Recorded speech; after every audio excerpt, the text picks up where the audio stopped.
Bonjour, bienvenue sur NRTV. Aujourd'hui, une émission spéciale qu'on dédie à la thématique de la santé mentale et du suicide. En santé, 2 à 3 personnes décèdent chaque jour d'un suicide, un sujet sensible, mais en parler librement, c'est aussi aider les personnes qui en ont besoin à trouver du soutien et des pistes de solutions. On en parle aujourd'hui avec 3 invités. Raphaël Tellin, bonjour, vous êtes directeur de Stop Suicide. Merci beaucoup d'être avec nous. Avec nous également Benjamin Lavigne, vous êtes médecin adjoint du service de psychiatrie de l'hôpital de Prangin. Bonjour, merci à vous d'être avec nous. Et enfin, Patrick Boux, vous êtes nyonnais et notamment conseiller communal. Bonjour, merci beaucoup d'être avec nous. Alors cette émission, on l'a construite ensemble et puisque vous avez choisi de venir nous en parler et de témoigner, Patrick Boux, le 2 octobre, qu'est-ce qui s'est passé ? Le 2 octobre, c'est la fin pour moi d'une période qui a commencé bien avant, qui a commencé il y a à peu près 1 année et demie au plus tôt, par une fatigue, d'abord physique, ensuite psychique, un burn-out, une dépression qui n'en finissait plus. Et je suis tombé de plus en plus dans les abysses, sans fin, sans plus voir de porte de sortie, jusqu'au 2 octobre où effectivement là c'était vouloir en finir. Et dans le mode dans lequel j'étais, où plus rien n'avait d'importance, j'ai quand même eu le réflexe d'appeler un ami qui est venu à la maison tout de suite, qui a juste dit « tu prends ta valise, on part à l'hôpital ». Et c'est ce jour-là que je suis rentré à l'hôpital de Prangin. Et j'ai fait à peu près 6 semaines à l'hôpital de Prangin, dont 1 semaine et demie avec le système de 1 pour 1, comme on appelle, c'est-à-dire que j'avais toujours quelqu'un avec moi, H24. Et tout ce système-là, toute cette hospitalisation m'a sauvé la vie. Je ne peux pas le dire avec d'autres mots que ça. Ça m'a sauvé la vie. Un ami qui vous a sauvé la vie, aussi une prise en charge. On va en parler d'ici quelques instants. Aujourd'hui, vous m'avez avoué que vous avez pu prendre un peu de recul par rapport à toute cette situation. Est-ce que vous savez ce qui vous a mené à être dans cet état d'esprit-là ? C'est plusieurs facteurs. C'est pas un gros événement, c'est plusieurs facteurs. Des facteurs personnels, des décès, une suite de décès. C'est des facteurs que tout le monde rencontre un jour dans sa vie, en fait. Que ce soit des problèmes personnels, que ce soit des problèmes professionnels et tout. Et c'est l'accumulation. Et c'est l'impression tout d'un coup d'étouffer et de ne plus pouvoir en sortir. Je donnais souvent l'exemple que j'étais comme le hamster qui courait dans sa cage. Et je pouvais donner toute l'énergie que je voulais, mais j'avançais plus. Ouais. Benjamin Lavigne, c'est vrai que c'est intéressant ce que nous dit Patrick Boux, à savoir que ça peut arriver à tout le monde. Oui, c'est très juste. Merci pour ce témoignage qui touche beaucoup. Hein. Ça peut arriver à tout le monde parce qu'il suffit, entre guillemets, d'une accumulation, je pense que le mot est très juste, d'une accumulation d'événements de vie difficiles dans un contexte qui peut être un peu particulier pour soi, avec pour certains des vulnérabilités ou des fragilités. Et puis c'est cet enchaînement-là qui peut aboutir à l'apparition d'idées suicidaires, d'idées noires d'abord souvent, et puis d'idées suicidaires qui deviennent de plus en plus importantes au fur et à mesure qu'on trouve de moins en moins de solutions, au fur et à mesure que des symptômes peuvent aussi être présents, notamment des symptômes dépressifs, dans ce que j'entends. C'est-à-dire, on parle de symptômes, de facteurs déclencheurs, de quoi est-ce qu'on parle exactement ? C'est 2 choses différentes. Les symptômes, ce sont des signes d'une maladie psychiatrique, notamment la dépression, qui est fréquemment associée au risque suicidaire. Et puis dans ces symptômes de la dépression, il y a notamment des difficultés de concentration, des difficultés cognitives. Et ce sont ces difficultés qui compliquent le fait de pouvoir trouver des solutions aux problèmes qu'on a, sachant qu'en plus les problèmes s'accumulent à côté. Et puis, il peut y avoir un facteur précipitant. Un jour, à un moment donné, il se passe quelque chose qui est la goutte d'eau, qui est quelque chose de trop, et puis qui va conduire à l'imagination du passage à l'acte, voire au passage à l'acte. Raphaël Tellin, on parle de signes. Est-ce que ces signes-là, ils sont visibles par tout le monde et surtout par l'entourage ? Oui, je pense qu'il y a beaucoup de signaux d'alerte qui peuvent être visibles. Pas forcément facilement, parce que parfois, des personnes, on a tendance à cacher sa souffrance aussi. On se présente sous son meilleur jour à son entourage, on a peur de montrer qu'on va mal, notamment notre santé mentale, on la cache encore beaucoup plus que notre santé physique, je pense. Donc c'est pas forcément évident, mais des signaux de mal-être, il y en a beaucoup, c'est souvent les changements de comportement finalement qui peuvent nous alerter. Donc, bon, il y a des témoignages ou des phrases d'expression de la tristesse ou de la déprime qui sont des signes relativement clairs. Mais sinon, un changement de comportement, quelqu'un qui va commencer à dormir beaucoup plus, dormir beaucoup moins, manger plus, manger moins, ne plus avoir envie de faire les activités qui, auparavant, lui faisaient plaisir, sortir voir des amis, aller faire du tennis, je n'en sais rien quel type d'activité, c'est les changements qui peuvent nous alerter. Mais après, en ce qui concerne des idées suicidaires, on ne peut pas faire une liste ou compter des signaux d'alerte pour dire « Ah, ben, peut-être qu'il y a des idées suicidaires ». La seule solution, c'est de demander. Et c'est important d'oser demander parce que je pense qu'il y a beaucoup de gens vraiment qui vivent des idées suicidaires seuls, avec beaucoup de honte, beaucoup de crainte et qui ne peuvent pas en parler. Et pouvoir en parler, ça peut être un énorme soulagement déjà. C'est vrai que des numéros sont à disposition, on les voit là justement à l'écran. On va parler peut-être de cette notion de tabou d'ici quelques instants, mais Patrick Boux, on a parlé voilà, de ce changement dans la vie de tous les jours. Est-ce que c'est quelque chose qui était visible pour vous? Alors, c'est quelque chose que j'ai caché, clairement. C'est quelque chose que j'ai caché parce que de par mes activités, que ce soit professionnelles ou annexes, vous avez dit tout à l'heure que j'étais conseiller communal, c'est pas des domaines dans lesquels on parle beaucoup de santé mentale, c'est pas des domaines dans lesquels on peut se permettre d'être, je vais le dire avec 1000 guillemets, mais faible. Donc c'est-à-dire que ce qui est autour de vous vous encourage en fait à ne pas le montrer, à se dire ça va aller mieux. C'est un mauvais passage, ça va aller mieux. Puis non, ça va pas mieux parce qu'on a besoin. Parfois, on peut pas tout régler par soi-même. On a besoin d'une aide extérieure. Et vous osez pas en parler, vous osez le dire à personne. Donc c'est souvent, j'ai l'impression que les gens cachent ce malaise et qu'il faut réussir à en parler. Il faut parce que c'est par la parole, c'est en s'ouvrant qu'on peut en sortir. Il n'y a pas d'autre solution que celle-ci, quoi. Raphaël Tellerme, forcément, c'est un discours qui est à l'encontre aussi de celui de Stop Suicide, qui, lui, prône justement la discussion, le fait que vous soyez là aussi pour aider les gens. Qu'est-ce qui fait qu'aujourd'hui, dans la société, il y a encore ce tabou-là? C'est difficile à dire d'où vient ce tabou. Je pense qu'il y a des aspects historiques. Le suicide, c'était condamné notamment par la religion. On en a fait souvent un problème individuel et pas un problème de santé publique. Maintenant, il y a cet aspect de la faiblesse, en fait, ce qu'il faut cacher. Simplement, il faut être performant, notamment dans la vie professionnelle. Dire qu'on ne va pas bien, ça inquiète. Est-ce que ça peut être un motif de licenciement? Enfin, il y a une peur d'être jugé par rapport à aller mal. On a des discours très fréquents qui mettent tout le monde à des coups durs. Il faut juste serrer les dents et puis ça ira, ou bouge-toi les fesses. Ça ira beaucoup mieux. Donc des messages en fait qui nient la souffrance. Et puis c'est d'autant plus difficile ensuite de pouvoir exprimer ce qu'on vit si on a l'impression qu'on ne va pas pouvoir être entendu. Et c'est là que c'est important de pouvoir avoir des témoignages comme celui-ci, des émissions comme celle-ci, pour dire que c'est courant de souffrir, et y compris de souffrir au point d'avoir des idées suicidaires. C'est très courant dans la population. Et il faut pouvoir en parler librement avec ses proches et avec des professionnels. Ouais, Benjamin Lavigne, justement, qu'est-ce qu'on fait dans ce genre de situation si on a par exemple un proche qui vient nous en parler? Quelles sont peut-être les bonnes astuces? On a vu un très bon réflexe aussi de l'ami de Patrick Boux qui, lui, l'a tout de suite emmené à l'hôpital, qui a fait appel à des professionnels. Mais c'est quoi finalement les conseils à donner?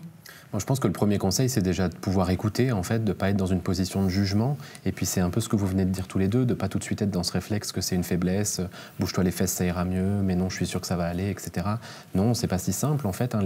Les troubles psychiatriques sont des maladies comme les autres. Elles ne dépendent pas de la volonté des gens. Si malheureusement c'était le cas, moi, j'aurais pas de boulot et puis on ne serait pas là aujourd'hui pour en parler. Donc, je pense qu'il faut pouvoir écouter, il faut pouvoir ne pas juger. Et puis ensuite, il faut pouvoir orienter vers des professionnels. Et les professionnels, ils sont de différentes sortes. Hein. Vous avez les professionnels associatifs qui peuvent vous orienter ensuite vers des professionnels de la santé, que ce soit des psychothérapeutes, des psychologues ou des psychiatres. Ce sont des gens qui sont formés justement pour accompagner les personnes qui présentent une souffrance psychique, pour pouvoir déterminer de quel type de souffrance il s'agit et puis organiser des soins de manière à sortir de cette difficulté de vie. Ouais, cette prise en charge, justement, Patrick Boux, j'aimerais qu'on en parle, puisque c'est vrai que vous avez été accompagné, très bien accompagné, vous le dites. Comment ça s'est passé pour vous, cette prise en charge? Alors, je dirais, il y a eu 2 phases. Il y a eu la première phase, moi j'ai été mis sous ce qu'on appelle PLAFA, c'est-à-dire, c'est entre guillemets, placement de force. Mais j'étais d'accord d'être hospitalisé, mais j'étais sous le régime PLAFA. La première phase, c'était de toute façon, moi je voulais en finir. J'avais plus ma place dans ce monde, j'étais arrivé au bout du chemin, je voulais en finir. Dire ok, d'accord, vous voulez me mettre à l'hôpital quelque temps, d'accord, mais de toute façon ça ne changera pas ma position. Moi, ma position, c'est de terminer avec la vie. Ça ne sera peut-être pas tout de suite, ça sera un peu plus tard, mais je vous voilà. interromps, Patrick, pardon, oui. Je vais profiter de Monsieur Lavigne. À ce moment-là, qu'est-ce qui se passe quand on est médecin? Qu'est-ce qu'on fait? Qu'est-ce qu'on met en place?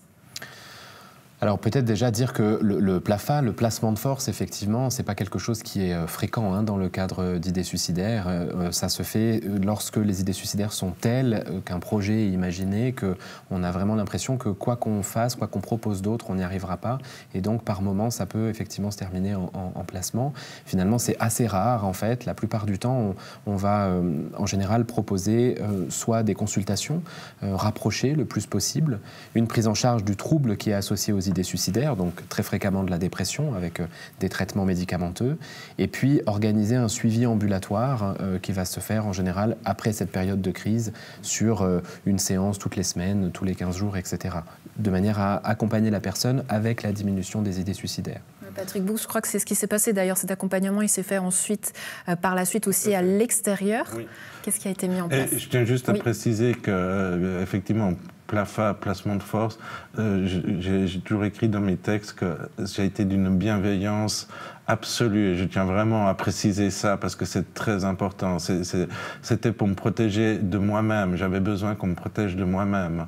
Et je tiens vraiment à être très clair là-dessus, que c'était une période de souffrance, mais c'était une souffrance de moi par rapport à moi-même. Et pardon, excusez-moi, du coup, j'ai oublié la question. Allez-y, pas de souci, je vais vous aider. Donc pour la suite, c'est vrai que cet accompagnement, il s'est fait aussi à l'extérieur de l'hôpital. Je crois que vous avez une infirmière qui venait aussi chaque semaine.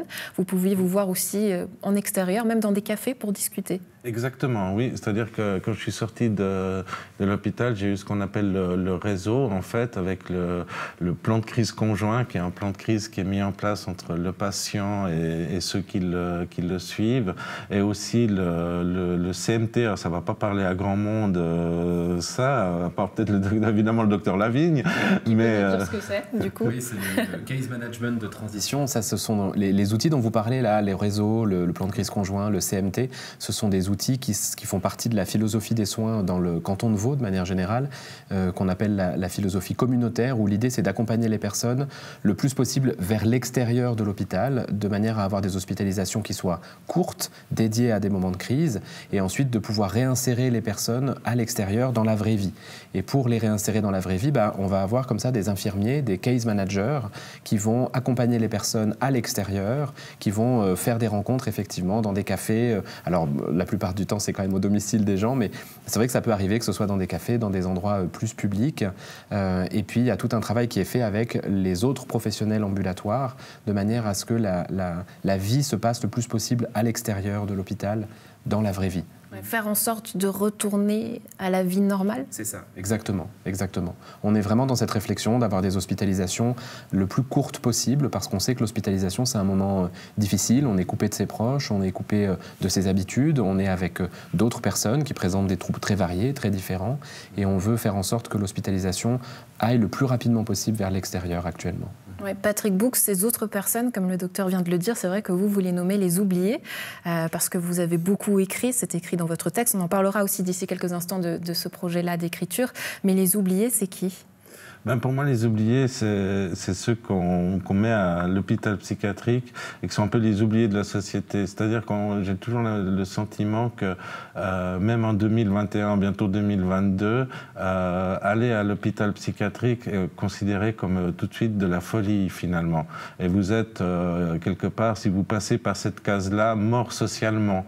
Et moi, je ne suis pas mort socialement, au contraire, je suis revenu, enfin bref, bref, vous m'avez compris, à l'hôpital. Donc c'est tout sauf une mort sociale. Et j'avais le sentiment que oui, c'était des oubliés, parce que j'ai vu beaucoup de patients qui n'avaient pas de visite, qui n'avaient personne, qui étaient seuls et qui ont tellement à apporter. C'est pas parce que peut-être ils ont des difficultés que peut-être ils peuvent pas être productifs dans cette société qui veut toujours être si productive, mais ils ont tellement de choses à nous apporter. Et je trouve toujours flagrant que les hôpitaux psychiatriques, c'est le cas de Prangin, c'est le cas de Seri, on les mettait toujours à l'extérieur des villes parce qu'on ne voulait pas voir ces gens-là, finalement, loin des yeux, loin du cœur, quoi.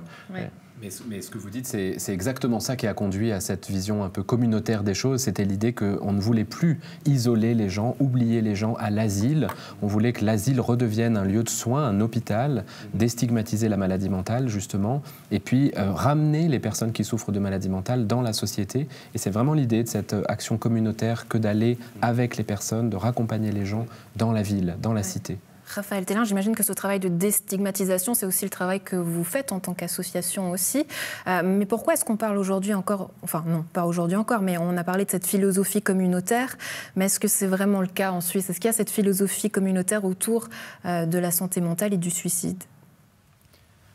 Je pense qu'il n'y a pas encore assez, parce que c'est toujours rare de parler de suicide, de crise suicidaire, de souffrance psychique. Nous, dans notre travail, une grande partie du travail, c'est faire connaître des ressources d'aide. Il y a des numéros de téléphone comme le 143, 147, il y a des sites internet qui sont très utiles, il y a les professionnels de la santé, mais beaucoup de gens ont vraiment peur de s'y adresser, et même les numéros de téléphone, certaines personnes s'imaginent mal téléphoner au 147 ou au 143 parce que pour eux-mêmes, ils ont déjà l'impression que c'est une défectuosité entre guillemets d'eux-mêmes. Donc il y a encore beaucoup de travail, à mon avis, pour normaliser. Oui, du travail pour accompagner ces personnes-là, mais aussi les proches, parce que c'est vrai qu'on n'en parle pas assez. Quel est le travail que vous faites, par exemple, vous, pour que ces choses-là, aujourd'hui, changent? Bon, donc nous, on fait vraiment de la communication, effectivement, pour faire connaître ces ressources, faire connaître les signaux d'alerte, faire connaître les conseils d'aide et convaincre les gens d'y avoir recours à ces ressources, y compris les proches. Parce que c'est vrai, quand on se fait du souci pour quelqu'un, finalement, le 147, le 143, il y a un site internet, Parler peut sauver, qui est très riche et très bien fait. C'est vraiment des super ressources pour, d'une part, avoir, entre guillemets, une validation de est-ce que mon inquiétude pour quelqu'un est légitime, parce qu'on a aussi peur d'aller s'impliquer, d'être intrusif dans la vie de quelqu'un. Et trouver des astuces pour comment faire pour mener une discussion, par exemple, sur la présence d'idées suicidaires chez quelqu'un. Et c'est vraiment des ressources qu'il faut, à mon avis, qui valent la peine d'utiliser facilement. Moi, je les ai utilisées. Avoir justement quelques exemples de ces ressources, comment on parlait, vous parlez de conseils. Est-ce que vous en avez certains? Les conseils, alors voilà, le meilleur conseil, c'est qu'on ne peut pas, à mon avis, mémoriser une liste de comment se comporter dans une situation comme ça. Ce qu'il faut mémoriser, c'est les ressources qui pourront nous les rappeler au moment où on en a besoin. Et vraiment, le 147, le 143 pour les adultes, le site Parler peut sauver, c'est ces ressources où, une fois qu'on est confronté à cette situation, on va pouvoir trouver toute la marche à suivre, finalement, pour pouvoir accompagner un proche, ou bien des conseils pour soi-même aussi. Oui, Monsieur Lavigne, vous voulez réagir? Oui, ce que je voulais rajouter, c'est ce qu'on sait aujourd'hui, c'est qu'il ne faut pas avoir peur de parler du mot suicide, de prononcer le mot suicide. Il y a eu une idée reçue pendant très longtemps que si j'en parlais à mon proche, j'allais lui mettre dans la tête des idées de suicide, et puis du coup, on n'osait pas aborder cette question-là. On sait aujourd'hui que c'est faux et qu'au contraire, il faut prononcer les mots, et nous, en tant que professionnels, on le fait systématiquement, mais c'est un message qu'on essaie de transmettre à la population, ne pas avoir peur de briser ce tabou-là en allant demander à la personne « Est-ce que tu as eu des idées noires? Est-ce que tu as eu des idées de suicide? Est-ce que tu as pensé à mourir ?» Parce que si on ne lui pose pas la question, c'est rare que la personne va oser elle-même aller en parler à son proche. Oui. Donc n'hésitez pas à poser cette question frontalement, directement. C'est le meilleur moyen de savoir s'il y en a ou s'il n'y en a pas. Ouais, Patrick Boux, on va parler de cette renaissance. Aujourd'hui, vous en avez parlé aussi à travers les réseaux sociaux, au travers de l'écriture. Vous dites que c'est l'écriture qui vous a ramené à la vie. Mais est-ce que ça a été facile d'en parler, justement, comme vient de le soulever le docteur Lavigne? Non, ça n'a pas été facile d'en parler. La parole est toujours difficile, quel que soit le stade dans lequel j'étais, la parole était difficile.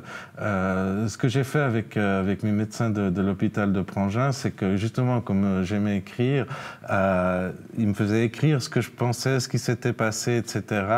Et du coup, je donnais les textes et ensuite on en parlait, ce qui pour moi était aussi le bon moyen de communiquer.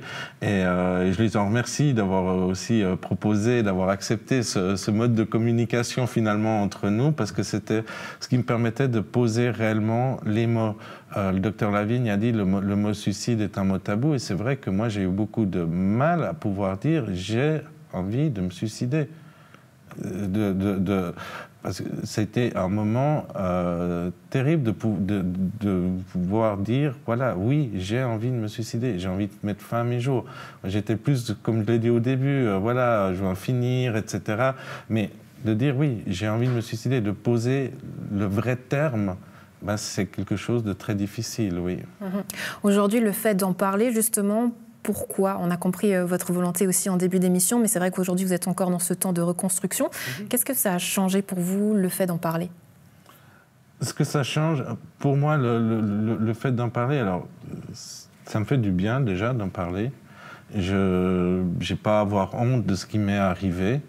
Je trouve que je profite de ma petite notoriété pour pouvoir justement parler, mais pas parler de moi, mais pouvoir dire deux choses. C'est qu'on a des structures comme l'hôpital de Prangin, Stop Suicide, qui font un travail extraordinaire. C'est eux les vrais héros. Et qu'il ne faut pas hésiter à prendre contact avec eux. Et mon deuxième message, c'est si vous avez des envies de suicide, parlez-en. Parlez-en. Ne restez pas seul. Parlez. Il y a de toute façon quelqu'un qui vous pouvez parler. Parlez-en. Parce qu'on peut en sortir. Merci en tout cas beaucoup, Patrick Boux, de nous avoir fait confiance pour ce témoignage qui est évidemment très poignant. Merci d'être venu, d'avoir eu le courage d'en parler. Monsieur Lavigne, avant que vous partiez, peut-être encore un mot à chacun, Monsieur Lavigne et Monsieur Tellin, pour quelques conseils. Qu'est-ce qu'on rappelle brièvement? Parce que c'est vrai qu'on rentre aussi dans une période qu'on dit parfois plus compliquée. C'est la période des fêtes, la période de Noël, justement. Est-ce que ça, c'est une idée reçue ou est-ce que c'est vrai? Alors, statistiquement, on n'est pas certain que ce soit vrai. On sait quand même que les périodes des fêtes, pour les personnes qui sont isolées socialement, elles augmentent ce sentiment d'isolement, puisque en parallèle, les autres fêtent Noël en famille, avec des amis, etc. Donc il y a souvent une augmentation de ce sentiment de solitude pour les personnes qui sont en souffrance. Le message clé, vous l'avez très bien dit à plusieurs reprises, c'est vraiment de ne pas hésiter à en parler et de ne pas rester seul. Donc d'essayer d'avoir du monde autour de soi, des amis, des proches, des gens en qui vous avez confiance. Et si des idées noires devaient être trop importantes ou si des idées suicidaires devaient être trop importantes, les numéros de téléphone dont on a parlé sont là pour vous. Et puis les professionnels de santé sont là pour vous. Ils travaillent 24 heures sur 24, 7 jours sur 7. Les services d'urgence sont toujours ouverts. Et puis les professionnels sont formés pour vous recevoir, pour vous écouter et puis pour vous offrir les meilleurs soins possibles. Donc ces deux messages-là, parlez-en et ne restez pas seul. Raphaël Tellin, aussi peut-être un message à donner, c'est que vous êtes toujours aussi à la recherche de monde, je crois, à Stop Suicide. Je crois qu'on peut vous rejoindre. Oui, on a toujours besoin effectivement de bénévoles pour nous aider sur le terrain. On a des stands, on fait des brainstorming pour avoir des idées sur comment communiquer efficacement à la population. Donc si vous avez envie de nous contacter, c'est avec plaisir. Ouais, est-ce qu'il y a peut-être des dates à communiquer, les prochaines dates peut-être ou actions que vous allez faire et mener? Alors là, on a fini pour cette année. Les prochaines dates, elles sont dans plusieurs mois en 2022. Donc. Affaire à suivre, tout ça sur les réseaux sociaux. Évidemment, n'hésitez pas aussi. Tous les numéros sont à votre disposition. Messieurs, merci beaucoup d'avoir été avec nous. Je vous souhaite une très belle journée et de très belles fêtes. À bientôt. À la maison, un plaisir d'avoir été en votre compagnie. Bonne suite de programme sur Nyon Région Télévision.